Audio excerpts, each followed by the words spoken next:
there's certain people that like, go after people so much because it gets the page 6 headline or whatever. Virtual reality. Hi, I'm Danny. And I'm Evan. And this week we are putting the oh my god in Ozempic because Evan, page 6's Instagram account kind of made some Bravo headlines after Kyle Richards was going back and forth in our comment section to some claims that she's taking the now, I feel like, honorary Hollywood A-lister Ozempic. Like, Ozempic's the it girl. Ozempic is certainly the it girl, and I will say I do love an activated Kyle Richards. I love that she was getting down in the comment section of our post and telling people that her hot, ripped body, because she looked amazing in that black bikini selfie. She looked so good. I've never seen her look more fierce and fit, like the muscles were protruding, but people were saying that, girl, you are on Ozempic. And she clapped back and she was like, no, girl, I am not on Ozempic. She shut down that said, rumor. But pop off. Yeah. Oh, yes. I love that she wrote, but pop off. That was amazing. I feel like that maybe this is a preview of the Kyle Richards we will see on the next season of The Real Housewives of Beverly Hills, telling people to pop off. I think she just went blonde too, a little bit. I think I saw she's getting a little highlighter to get a little down and dirty and everything. Because I have a sense that from the reunion where we left off, Kyle and Chris are going to be popping off at each other. Kyle is not jabbing herself up, allegedly, with Ozempic, but she is getting some jabs from a Bravo and Peacock celebrity. I mean, okay, so here's the thing. Like, Kyle Richards is blowing my mind this week. Like, first of all, she's telling people pop off in the Instagram comments, and then she starts feuding with Reza. And I will say Reza started it because Andy Cohen on Watch What Happens Live was like, who's the most overrated housewife? This is going to get me in a lot of trouble. Okay, good. I like that. In advance, Kyle Richards. Oh, really? Yeah. Which I feel like is the new question to really start some shit. It's, who's the most overrated housewife, and which Bravo celebrity did you not get along with at BravoCon? I feel like those are the two questions that are going to really start some drama. Two of our live show questions were that really popped off. And which, speaking of, everybody, this comes out Thursday. If you're in the tri-state area or you want to go see us, we're doing virtual reality live again, Valentine's Day special with the Gorgas, Dolores and Polly, and Gertie and Russell. So Jersey, Miami, Magic. Get those tickets. Yeah, get ready to feel the love at our live show. There's obviously no love going on between Reza and Kyle, though, because afterwards, Kyle was like, "Wasn't your show canceled? Like, I'm so embarrassed that you're even talking about me like this." Something along those lines. Yeah, she was like, "Your show was canceled, and you were the first voted off the Traitors." Yes. Spoiler alert. Why am I even bothered? Well, you're commenting, sweetums. So you're a little bothered, but then Reza clapped back and he was like, well, my show was canceled. Like, he had nothing to do with that. And he said, I'm still friends with my castmates. And then he was like, Kyle tagged her. How are at Kim Richards and at Kathy Hilton doing? Ooh. Which was like the ultimate dig, the ultimate diss. I love my girl Kyle, but I kind of feel like Reza won this one a little bit. I'm almost like, because I know they're looking for new diamond holders. Reza, hop on over. Be the first male housewife, because it seems like you are ready to duel it out. I endorse that. Give Reza a diamond. He deserves it. Well, Kyle also wasn't the only person in the Bravo sphere that was a little under fire this week. Andy Cohen went to CNN, which usually when he's on CNN, he's having the time of his life with his buddy Anderson Cooper. Him and Chris Wallace did not have a similar kiki time, because he kind of got called out for like, why did you say you didn't want Jen Shah to go to prison? I think I was hoping that she was actually innocent. I wouldn't have. She pleaded guilty. That was before she pled guilty. I mean, that I said that, I would think. No, I think it was after. Oh, really? Yes. Oh, God. Anyway, wow, this is fun. You were easy to crack there. And he kind of fumbled it a little bit there, but he did try to clarify. Look, all I can say is I'm glad Chris Wallace didn't come to our last live show where I spoke with Meredith about how fun I thought Jen Shah was. I did put the disclaimer out there that I do not agree with what she did, and it's very, very terrible. All everything that the victims went through. So I kind of empathize with Andy Cohen here. You know what I mean? I just want to clarify the context of what I said. I was saying it in response to people wanting to know if she was going to be back on the show. He like Lindsay Hubbard was a little activated, I think. A little activated. And I don't think as activated as Shannon Beador. But even though Shannon's activated in the most heartbreaking way, Shannon, I want to give you a hug right now. Oh my God, I know. Yeah, her love life is deactivated because John Hansen really did our girl dirty. He filmed a whole season of The Real Housewives of Orange County, making her feel like they were in their own little love bubble in Newport Beach. And then cameras went down and he popped that love bubble and was like, it's over, girl. I just feel so bad for her. And I feel especially bad for her after watching her break down in tears on Jeff Lewis's radio show. I don't want to start to cry, but yesterday was a really, really hard day for me. And Yes. I couldn't stop crying. It was so sad. And then, you know, all the Bravo accounts caught John at the Quiet Woman of all places with another woman so shortly after the news came out. So And quiet. No. yeah, my heart just breaks for her. And I don't want to see John on the next season of Orange County. Like, can we edit him out? Evan, you're closer to OC than me. Maybe you can go check on her, and maybe you can pick up Heather McDonald on your way, so you guys can like Skype me in for an honorary like little brunch for Shannon to lift her spirits. Oh my God, yes. I feel like Heather McDonald, who we have on the podcast this week, I feel like she would be the perfect antidote for Shannon's heartbreak, because she is just always such a good time. We had the most fun with her, and she has the best takes on all of the Bravo news. Obviously, she has the Juicy Scoop podcast, which we love, adore, and appreciate.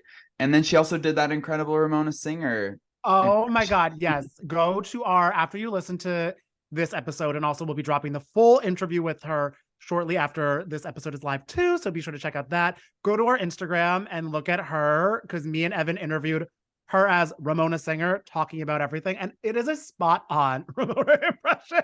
She does Ramona Singer better than Ramona Singer. Like, I was playing the clip like this morning, and my fiance was like, did Ramona do a new interview? And I was like, no, it's Heather McDonald. Like, he really thought that it was Ramona Singer. It's so good. And I mean, I'm sure if you listen to this podcast, you already are a Juicy Scooper, but if you aren't, be ready to fall in love with Heather McDonald and check it out. Evan said that you're really good at finding headlines, but one of my favorite things that you do is you're pretty good at making them too. You scoop yourself into some drama, which I am so happy to watch.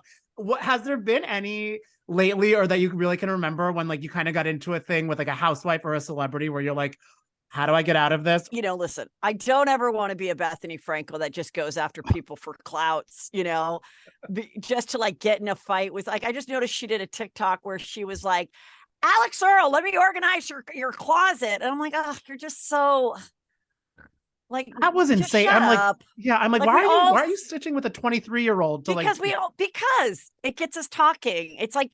It's just like, oh my God, just relax. Or just like, yeah, look, am I talking about Harry and Meghan? Yeah, but there's certain people that like, you know, go after people so much because it gets the page 6 headline or whatever. And there are times that I'm just sometimes laying in my bed and I do just make a comment because I'm like, this is so annoying. Why isn't the rest of the world seeing what a hypocritical post this is or whatever? And I'll just say something. And based on how slow the news day is, sometimes it does become something, but it's never like my intention, because I say so much on my podcast that nobody picks up as a story. People just listen to it and are like, oh, that was good, I'll keep listening.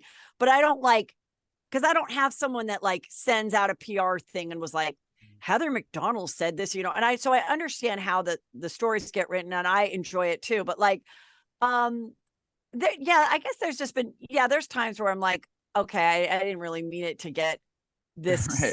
You know, well, get this big or whatever, but yeah, who knows if she'll ever come back. I hope so. I love the Ultimate Girls trips. I think that is such the way to utilize these women. And I think it's great for the women because then they're not tied into these big contracts. They could go do other things.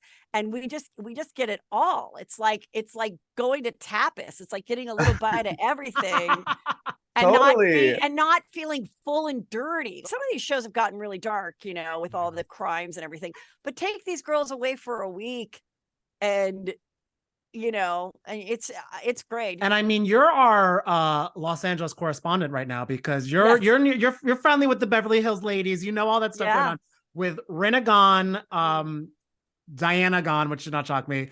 What do you feel that show needs right now? And do you think it needed a menopause? I don't know. I really like Lisa Rinna. I think she's gorgeous. I think she's so fun to watch. I love doing the impression. I mean, I wrote her and I was like, congrats for moving on, because what else can you say?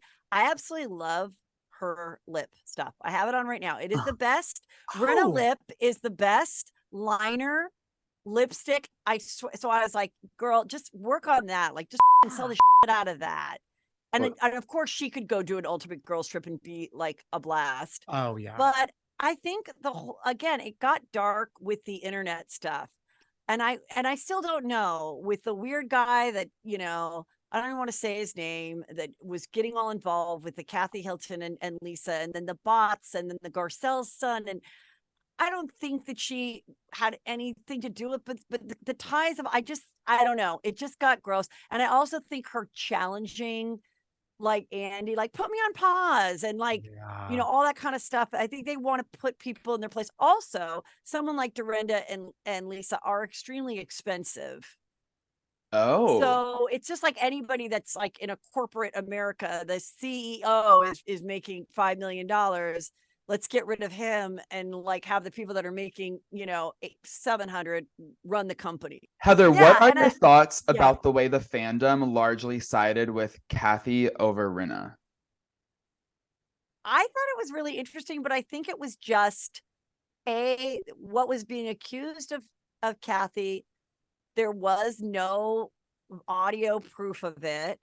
And I even think, even though it was a supposed derogatory homophobic slur that she said at one time, I think all the gay male fans don't give a They're all like, mother, yes, queen. I mean, I was shouting Kathy at BravoCon, like, hey, so yeah. They're like, hey, if you called that DJ that didn't want to play Michael Jackson that song that word, girl, you're still 63 and fabulous. And like, I forgive you because you gave us Paris Hilton. You know, it didn't help her. It didn't help this. What helped her, that Rinna was the one going after her, because every year someone's like, oh, Rinna has a new person that's her punching bag. And I feel people were at their boiling point with this one, especially because Kathy had the best situation because she's the friend of. She just comes in, is rich and like aloof and confusing and silly, and doesn't have to show too much of her life. So then everyone's just like, oh, Kathy's so funny, because we see her for 2 minutes an episode.